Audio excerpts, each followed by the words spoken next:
bottom.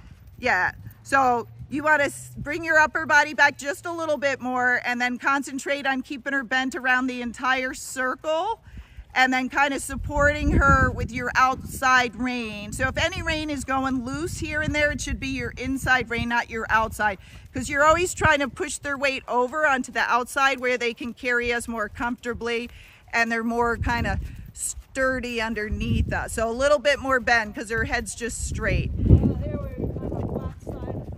Yeah, and lean back. There's no flat sides of the circle. Unless we make it a rectangle, and then it's not a circle anymore. Now she could be a little faster and a little bit more bend to the inside.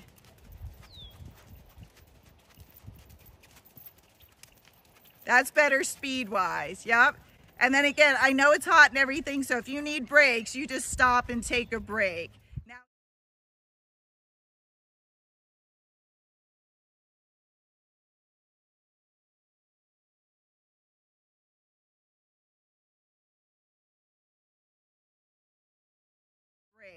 Now she already slowed down a little bit, yep. And again, so you're trying to push her over and then kind of catch her with your outside rein. So if your outside rein is loose, usually they'll kind of drift back and forth. So that's a good speed, but lean back. I saw you just tilt forward. There you go. Look at the clouds. Well, sorry. They are cool. Oh my gosh. Yes, very cool. We'll put them in there. Yeah, so your outside rein keeps getting a little loose. So just make sure your reins are even. And then as you're going around, just try to keep a slight bend in your right elbow, and that'll usually keep that outside rein from getting a loop in it. If you get a loop in the outside rein and you're just pulling on the inside one, it makes the horse lean in more. So you're trying to push them out and then support them on that side so they look for that outside rein. A little bit faster. She slowed down. And then keeping your body back and more bend. It's a lot to do at the same time to really get them to do this well. Yeah, now she slowed down, so if you feel yourself tilt and start waving the stick or slight little taps so she knows you're serious. Yeah, and then push her back out. Yeah, because she's still cutting in. Go a little bit faster. Lean back a little bit. So there she kind of went to pacing.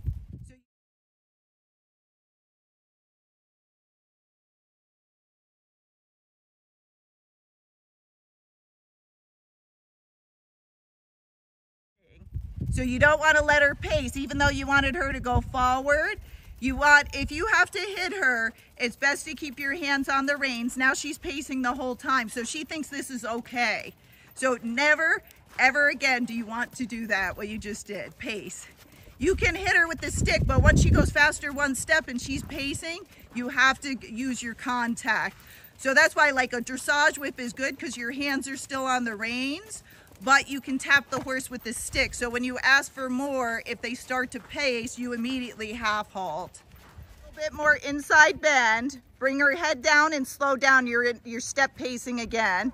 Lean back. Yep, now faster. So try, instead of using both legs, just alternate your legs, like left leg, then right leg. Now she's step pacing again. So that's a different gait. So now you're walking, but she's not flat walking. So she needs a faster walk and she needs to stay bent to the inside. There you go, that's your flat walk.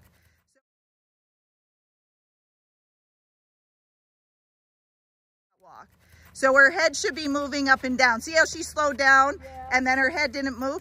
So the only way she can get better, you have to keep the same speed over the poles. If they slow down, it will not condition them. So that's a good speed. Don't go any faster. A little bit more inside bend and then drive over the pole. That was better. See how she got mad? If she's mad, you know you got her doing the right thing. Bugging her. Yes, because somebody has let her ignore them. I guess that would be me. Yes. So again, if you're like, I'm having a, now that's a different gait. That's your step pace. Fast. Yes. Yep.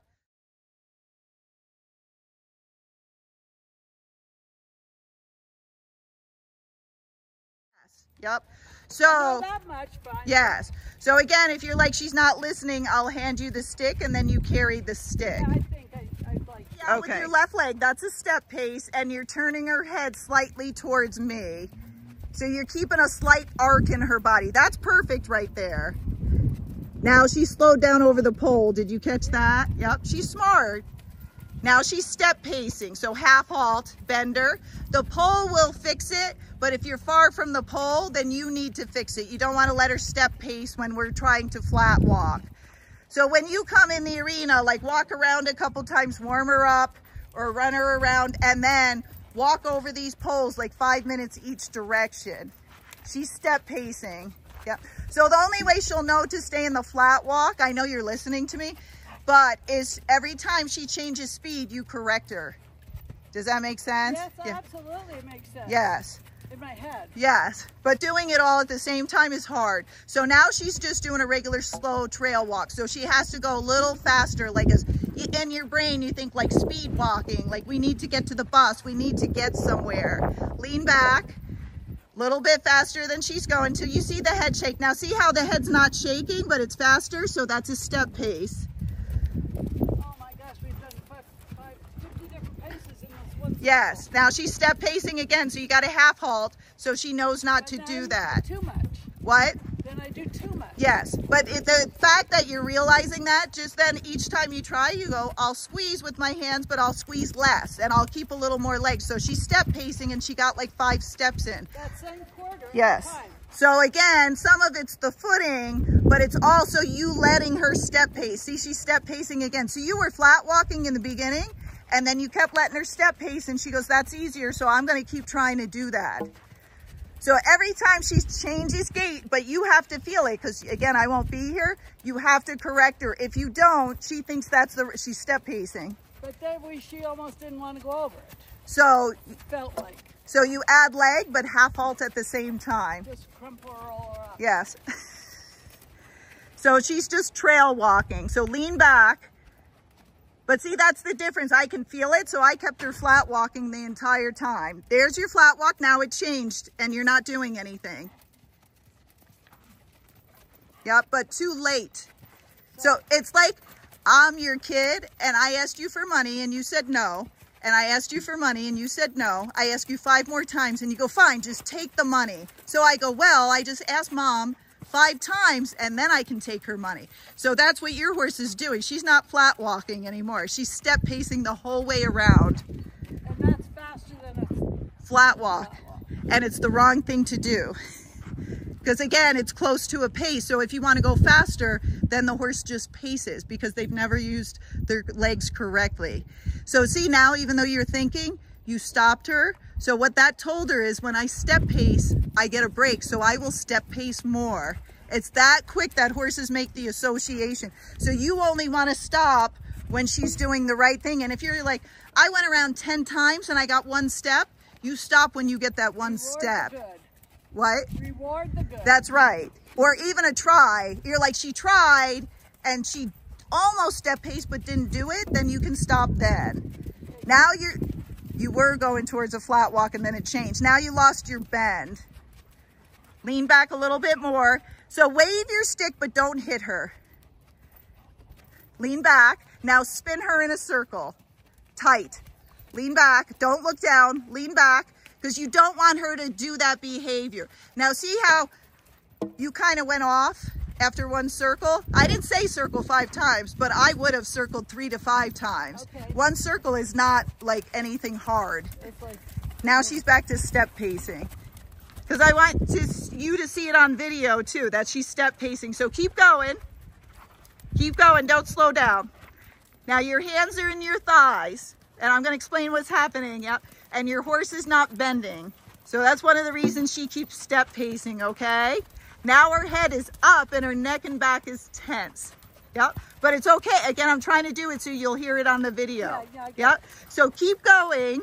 And now we're gonna start changing things. So keep the speed, but raise your hands up. Lean back, get her head down, tap her with the stick, because she slowed down, so you have to keep the speed, and if she kicks out or throws a fit, you're going to spin her 3 times. Okay, get her head How back. do I get her head down? Did you do lateral flexion and vertical flexion? Yes. So it's just vertical flexion. So all you do is just tighten your fist, and every time she puts her head down like that, then relax your fingers a little, just a little. So it's flexion. Yes. So lean back. Get her head down. Don't pull your hands to your thighs. Keep your hands up where you can use them. But tighten your fingers. And then if she doesn't put her head down, bend your elbow because it'll add more pressure. Now remember, every time it goes down, like right now, you got to relax a little bit, a little bit. You let go all the way. And then she immediately went back to her own self. Yeah. So we haven't made it once around with her head down. Shorten your reins because your hands are back behind the pommel. They should always be in front of the pommel. So you might have to put a marker on your reins or buy those colored reins. Yeah. Now her head's up. Lean back, bend her, and pull your outside rein. It'll help you get her head down. Bend that left elbow. Yep. So when she puts her head down, all I want you to do is think of one finger relaxing a little bit because you're relaxing too much, and that's why your head comes all the way back up. Lean back, more bend, and faster. Bend her. So you let everything go. Her head came up and you didn't have her bent either. Lean back. Stop. Let her have her head because that was close.